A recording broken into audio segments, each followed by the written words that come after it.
Hey guys, இன்றைக்கி பார்க்க போகிறது 2024 வந்த ஒரு தமிழ் ஆக்ஷன் ட்ராமா மூவி. இதோட ரன்னிங் டைம்னு பார்த்தீங்கன்னா அரௌண்ட் 2 hours 15 minutes கிட்ட கொடுத்துருக்காங்க. இந்த படத்தோட ஸ்டோரி ரொம்பவே சிம்பிளாக சொல்ல போனால், கருணா, ஆதி இவங்க 2 பேருமே பார்த்தீங்கன்னா பெஸ்ட்டு ஃப்ரெண்ட்ஸாக இருக்காங்க. இதுக்காகவுமே ஒருத்தர் விட்டு கொடுக்க மாட்டாங்க.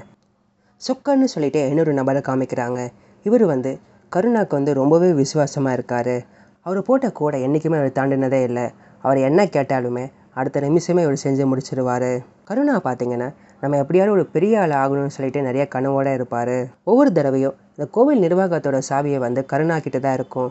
பட் இந்த தடவை பார்த்தீங்கன்னா ஒரு பிரச்சனையில் அதை சொக்கந்தான் எடுப்பார் அப்படின்னு சொல்லிட்டு எல்லாரும் மாதிரியே சொல்லிடுவார். அதுபடியே சொக்கனையும் அந்த ஒரு பதவிக்கு கொண்டு வந்துடுவார். இதே நேரத்தில் இன்னொரு பர்சனை காமிப்பாங்க, ஒரு பொலிட்டீஷியன். அவருக்கு ஒரு பெரிய ஆசெட் சொந்தமாகறதுக்கு தேவையான ஒரு பொருள் அந்த கோவிலில் அந்த கதவுக்கு பின்னாடி இருக்கிற ஒரு பொருளாக தான் இருக்கும்.